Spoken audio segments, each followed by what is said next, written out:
बिस्मिल्लाहिर्रहमानिर्रहीम गाइस, क्या हाल चाल है आप सबके। उम्मीद है ठीक ठाक होंगे। आज जनाब आपको दिखाते हैं कि एमटी कैसे होती है, मैग्नेटिक टेस्टिंग कैसे होती है। तो सबसे पहले जनाब जो जॉइंट्स है ना, आपने जॉइंट्स को अच्छे से क्लीन कर लेना है। क्लीनिंग के लिए आपको क्लीनर यूज़ करना पड़ेगा और वो भी एक्सपायर नहीं होना चाहिए। दूसरे नंबर पे वाइट कंट्रास्ट आएगा। वाइट कंट्रास्ट आप देख सकते हैं ऊपर लगा हुआ है जॉइंट के, तो हमने पहले लगा दिया था। उसके बाद जो ब्लैक कंटेंट है ये वाले, ये स्प्रे जो ब्लैक स्प्रे होता है, ये जब आपने एमपीआई करनी है उस टाइम में ये देखें साथ साथ में स्प्रे हो रहा है। तो उसमें आपको फिज़िकली कोई भी डिफेक्ट जो है ना वो पता चलेगा कि इसके अंदर किसी तरह का वेल्डिंग में कोई डिफेक्ट तो नहीं है, ठीक है, जो ऊपर सरफेस के ऊपर आएगा।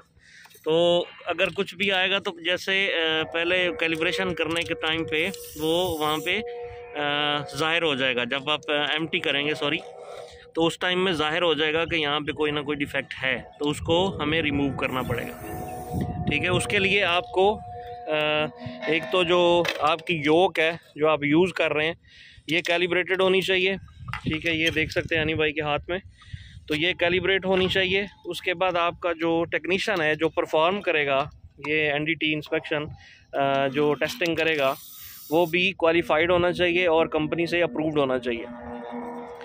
क्योंकि अगर आप इसको कैलिब्रेशन वाली योक यूज़ नहीं करेंगे तब भी प्रॉब्लम है, तो वायलेशन है। और अगर आपका जो टेक्नीशियन है वो भी अप्रूव्ड नहीं है तब भी प्रॉब्लम है। इसकी एमटी डन हो चुकी है। अब जनाब हनी भाई साइन कर रहे हैं, ये देखें डेट और साइन ये साथ साथ लाजमी करना है, ताकि उससे कंपनी का कोई भी इंस्पेक्टर जो है वो आके चेक कर सकता है जी कि आपने की है तो उसके ऊपर कोई साइन नहीं है।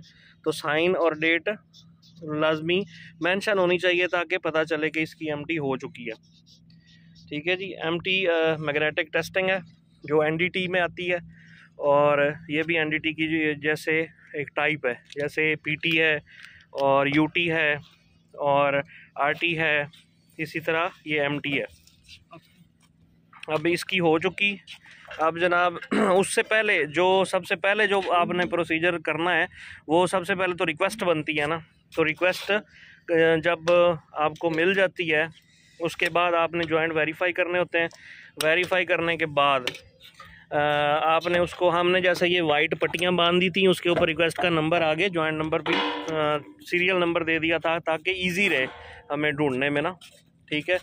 तो इसलिए हमने पहले से होमवर्क करके रखा हुआ था ताकि हमारा टेक्नीशियन जब आए, क्योंकि आरएफआई रेज होती है, तो टेक्नीशियन जब आए तो किसी तरह की टेंशन ना हो और यानी कि कंपनी के इंस्पेक्टर के सामने भी हमें कोई किसी तरह की शर्मिंदगी ना उठानी पड़े।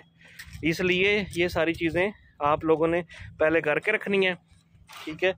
तो उसके बाद ये है कि जब आप इंस्पेक्शन करवाएं तो उस टाइम में किसी तरह की कोई टेंशन ना हो।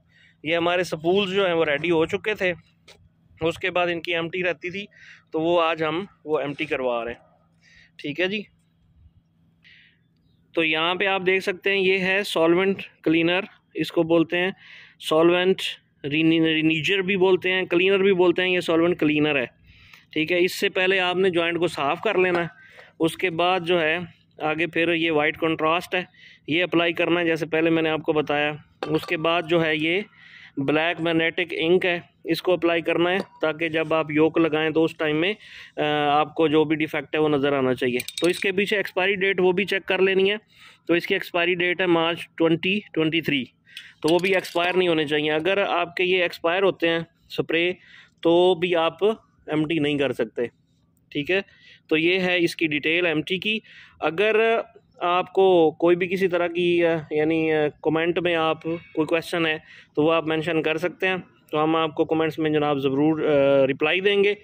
वीडियो अच्छी लगी हो तो ज़रूर सब्सक्राइब करना है चैनल को, वीडियो को लाइक भी करना है, शेयर भी करना है, ताकि जनाब हमारे जो एनडीटी कोऑर्डिनेटर्स वगैरह हैं या इंस्पेक्टर्स हैं उनकी भी हेल्प हो सके। थैंक यू सो मच, अपनी दुआ में याद रखिएगा। मुझे दीजिए इजाज़त, अल्लाह हाफ़िज़, टेक केयर, बाय बाय।